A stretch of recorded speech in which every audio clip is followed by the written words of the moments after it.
স্বাগত ডিবিসি দেশের সংবাদে। আর আপনাদের সাথে আছি আমি সুলতানা স্বর্ণা। এবার থাকছে খবরের বিস্তারিত। রংপুর 5 আসনে 5 বার এমপি ছিলেন আওয়ামী লীগের কোষাধ্যক্ষ HN আশিকুর রহমান। তবে নির্বাচিত তিনি হলেও এলাকায় যেন ছায়া এমপি ছিলেন তার পুত্র রাশেক রহমান। চলাফেরা করতেন হেলিকপ্টারে, প্রোটোকলে থাকতো নিজস্ব অস্ত্রধারী বাহিনী। স্কুল থেকে জলমহল, স্থানীয় নির্বাচন থেকে নিয়োগ বাণিজ্য সবকিছুতেই ছিল তার অদৃশ্য হস্তক্ষেপ। সরকারি অ্যাম্বুলেন্স বিক্রি করে অর্থ আত্মসাৎ, হরিজনদের কাছ থেকেও আছে ঘুষ নেয়ার অভিযোগ। হাজার কোটি টাকায় মালিক রাশেক যুক্তরাষ্ট্রে গড়ে তুলেছেন সাম্রাজ্য। 1986-96 এরপর 2008 থেকে 2024-এর জাতীয় নির্বাচনে রংপুর 5 আসনে আওয়ামী লীগের টিকেটে এমপি নির্বাচিত হন দলের কোষাধ্যক্ষ HN আশিকুর রহমান। তবে ভোটে জিতলেও তার দেখা মিলত না এলাকায়। ছায়া এমপি হিসাবে সবকিছুর নিয়ন্ত্রক ছিলেন ছেলে রাশেক রহমান। বাবা ছেলের দুর্নীতি আর ক্ষমতার অপব্যবহারে অতিষ্ঠ ছিল মিঠাপুকুরবাসী। রাশেক রহমান এলাকায় আসতেন হেলিকপ্টারে উড়ে, চলাফেরা করতেন নিজস্ব অস্ত্রধারী বাহিনী নিয়ে। অভিযোগ আছে বিরোধী মত দমন সহ তার বেপরোয়া আচরণে অতিষ্ঠ ছিল খোদ দলীয় নেতাকর্মীরা। রাশেক দ্বাদশ জাতীয় সংসদ নির্বাচনে অংশ নিলেও হারেন শোচনীয়ভাবে। আমি উপজেলা চেয়ারম্যান নির্বাচিত হওয়ার পরে একটা দিন চেয়ারে বসতে পারলাম না। আমি যখন জেলখানা থেকে বের হয়ে জানতে পারলাম আমাদেরকে বরখাস্ত করা হয়েছে। এত পরিমাণ দুর্নীতি হয়েছে যেটা বলি শেষ করা যাবে না। মানুষের এরা এত পরিমাণ ক্ষতিগ্রস্ত করছে, মামলা হামলা জর্জরিত। প্রভাবশালী পিতার ক্ষমতাকে পুঁজি করে মিঠাপুকুরে অপকর্ম করতেন খেয়াল খুশি মতো। টেন্ডারবাজি, নিয়োগ বাণিজ্য, স্থানীয় সরকার নির্বাচনে মনোনয়ন বিক্রি, জলমহলের ইজারা, জমি দখল, সরকারি অর্থ আত্মসাৎ করে বানান দুর্নীতির স্বর্গরাজ্য। সব নিয়ন্ত্রণ করতো রাশেক রহমান। মিঠাপুকুরে এনারা 17 বছর ধরে এমনভাবে ত্রাসের রাজত্ব করছে, রাশেক রহমানের নাম শুনলে ভাবে। উনি অনেক টেন্ডারবাজি করেছেন, যেখানে অনেক যারা জেলে, যারা মৎস্য চাষ করে, তারা এই বিলগুলো পায় না। দুর্নীতির স্বর্গরাজ্য ছিল আমাদের এই মিঠাপুকুর। স্কুল কলেজের নিয়োগ বাণিজ্য থেকে টিআর কাবিখা থেকে শুরু করে সব কিছু তারা নিয়ন্ত্রণ করত। নিয়োগের নামে হরিজনদের কাছ থেকেও ঘুষ নেওয়ার অভিযোগ আছে রাশেকের বিরুদ্ধে। এলাকায় দরিদ্রদের গরু ছাগলও তুলে নিয়ে যেত রাশেক বাহিনী। এমপি এবং এমপির ছেলে এবং আমাদের কলেজের অধ্যক্ষ সাহেব যে ঝাড়ুদার পদ, এর নিচে কোনো পদ হয় না, এই পদটাও ওনারা টাকার বিনিময়ে বিক্রি করছে। স্বর্ণ আমদানির লাইসেন্সধারী রাশেকের বিরুদ্ধে আছে চোরাচালানির অভিযোগ। এছাড়া গোপালপুর শালটি ইকোপার্ক বরাদ্দ, যমুনেশ্বরী নদী সংস্কার সহ বিভিন্ন প্রকল্প ও স্কুলের নিয়োগ বাণিজ্য করে 1 বছরেই 400 কোটি টাকা লোপাট করেছেন তিনি। এমন কোনো সেক্টর নাই যে তারা এটা তাদের পদচালনা ছিল না, প্লাস তাদের ইন্টারফেয়ার ছিল না। সব জায়গা থেকে তারা দুর্নীতি করছে। দুর্নীতি করে রাশেক পরিবার হয়েছে কোটি কোটি টাকার মালিক। এমপি হওয়ার পর 2013 সালে আশিকুর রহমান হন মেঘনা ব্যাংকের মালিক। ঢাকায় নামে বেনামে ডজন খানেক বাড়ি, ফ্ল্যাট ও প্লটের বাইরেও বিদেশে রয়েছে একাধিক বাড়ি। রংপুর শহরেও রয়েছে কয়েকটি ভবন। মিঠাপুকুরের উপকণ্ঠে গড়েন আলিশান বাড়ি। মিঠাপুকুর ভবন নামের এ বাড়িতে ফুর্তি আর আড্ডায় অংশ নিতেন প্রশাসনের শীর্ষকর্তারা। 5ই আগস্ট রাশেকের এ সাম্রাজ্য গুড়িয়ে দেয় বিক্ষুব্ধ ছাত্র জনতা। এদিকে হলফনামায় তরতর করে বেড়েছে আশিকুর রহমানের সম্পদ। 2008 সালে 48 লাখ টাকার সম্পদ দেখালেও পরে হন মেঘনা ব্যাংকের মালিক। বেড়েছে স্থাবর, অস্থাবর সম্পদ ও বার্ষিক আয়। তবে রাশেক রহমান তার হলফনামায় স্থাবর কোনো সম্পত্তি দেখাননি। সচেতন মহলের মত, অবৈধ সম্পদের অনুসন্ধান করে তাদের বিচারের মুখোমুখি করার এখনই সময়। পারিবারিক একটা দুঃশাসন, শুধু শাসন নয়, দুঃশাসনের জায়গায় পরিণত হয়েছিল। মিষ্টি জায়গাটাকে তেতো করে তুলেছেন একটি পরিবার। রাষ্ট্রীয় যে আইন ব্যবস্থা আছে, বিচার ব্যবস্থা আছে, সেই কাঠামোর মধ্যে তাদেরকে ফেলে তারা অপরাধী হলে তাদেরকে অবশ্যই সর্বোচ্চ শাস্তি দেওয়া উচিত। পট পরিবর্তনের পর বাবা ছেলে গা ঢাকা দিলেও সামাজিক যোগাযোগ মাধ্যমে সরব রাশেক। তার বক্তব্যের জন্য যোগাযোগের চেষ্টা করেও মেলেনি সাড়া। Majed Masud, DBC news, Rangpur. চুয়াডাঙ্গার দামুড়হুদার আশ্রয়ণ প্রকল্পে দুর্নীতির অভিযোগ উঠেছে উপজেলা নির্বাহী কর্মকর্তার বিরুদ্ধে। পুরাতন ঘরের মালামাল লোপাট সহ নতুন ঘর নির্মাণে ব্যবহার করা হয়েছে নিম্নমানের সামগ্রী। অভিযোগ পেলে ব্যবস্থা নেওয়ার আশ্বাস দিলেন জেলা প্রশাসক। গেল বছর জুলাই মাসে দামোহদা উপজেলার কার্পাসডাঙ্গা আবাসন প্রকল্পের পুরাতন গুচ্ছগ্রাম ভেঙে নতুন গৃহ নির্মাণ কাজ শুরু হয়। 4টি ব্লকে নতুন বাড়ি তৈরি করা হয় 264টি। এতে ঘরপ্রতি ব্যয় ধরা হয়েছিল 3 লাখ টাকার বেশি। অভিযোগ রয়েছে পুরাতন 15টি গুচ্ছগ্রাম ভেঙে সেগুলোর টিন, লোহা ও ইট লোপাট হয়েছে। যে এখন আমার বাচ্চা ঘর থাকতে দেবো না, নেবে যাও ঘর থেকে, ঘরে দলিল আছে সব আছে, এই যে তা মানছে না। এই যে কন্ট্রাক্টর বছর লাটে পর্যন্ত যদি হাত দাও ক্যামেরা করেও রেখেছে, যে লাট যদি সরে তাহলে তোমাদের এই জেলও খাটতে হবে, আর ঘর তো পাবাই না। নতুন ঘর নির্মাণে উঠেছে অনিয়মের অভিযোগ। নিম্নমানের সামগ্রী ব্যবহারে 1 মাসের মাথায় দেখা দিয়েছে ফাটল।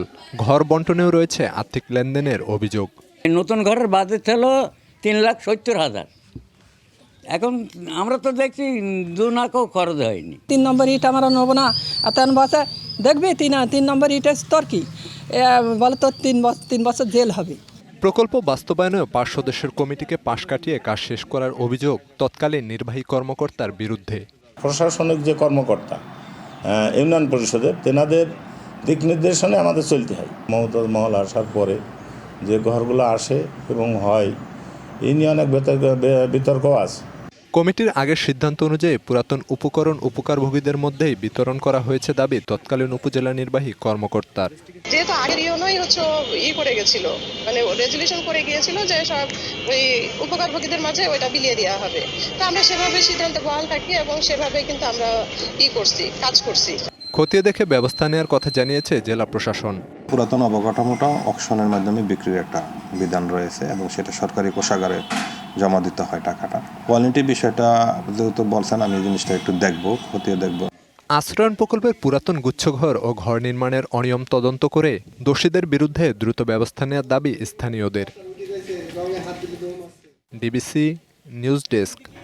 খসে পড়েছে টিনের চালা, কোথাও দাঁড়িয়ে আছে কংক্রিটের কয়েকটি খুঁটি, কেউ আবার ঘরে পানি পড়া বন্ধ করতে পলিথিন টানিয়েছেন। আশ্রয়নের করুণ অবস্থা পিরোজপুরের ইন্দুরকানী উপজেলার সাইদখালীচরে। 20 বছর আগে নির্মিত ঘরগুলো মেরামতের অভাবে এখন ব্যবহার অনুপযোগী। এরই মধ্যে অর্ধেক বাসিন্দা চলে গেছেন অন্যত্র। গৃহহীনদের আশ্রয়নের জন্য 2006 সালে পিরোজপুরের ইন্দুরকানী উপজেলার সাইদখালীচরে 180টি ঘর নির্মাণ করে দেয় নৌবাহিনী। কিন্তু পরের বছরই প্রলয়ঙ্করী ঘূর্ণিঝড় সিডরের আঘাতে লণ্ডভণ্ড হয় ঘরগুলো। তার উপর গেল 20 বছরের ঝড়ঝঞ্ঝা আর বন্যায় তা এখন বসবাস অনুপযোগী।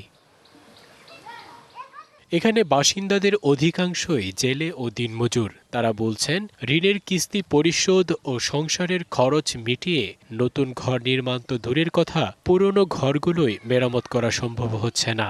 নিতান্তই বাধ্য হয়ে এরই মধ্যে চর এলাকা ছেড়ে অন্যত্র চলে গেছে অন্তত 80টি পরিবার। বৃষ্টি বদলে বাচ্চা কাচ্চার বই খাতা ভিজে যায়, পড়ালেখা করাতে গেলে আমাকে কষ্ট হয়। চাল দিয়ে পরে পানি, ইকুল দেয় ইসলা, উকুল দেয় ইসলা, বন্যা এলে এখানে তো আর কোনো লাইনই নেই।